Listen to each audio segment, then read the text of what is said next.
Jamen, det var så sæsonstarten 2024. Premieren hernede med lige knap 200 glade løsfiskere til helt stik svin. Det gik bare helt perfekt, og vi er glade for, at I støtter op om det her arrangement. Det er koldt, og det var koldt, og fiskeriet er lidt svært. Vi har meget vand. De fisk, der er kommet, de er spredt ud på alle vores 100 km, tror jeg, så de er svære at finde.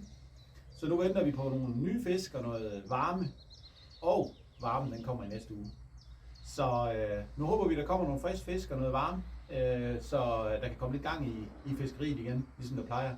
Vi har i hvert fald stor tiltro til, at fisken de er der, de er bare svære at finde. Vi har jo her i 2024 faktisk fuldt booket i lodgen, men vi har en laksecamp tilbage i slut juni, hvor vi har all inclusive per guider ved åen hver dag.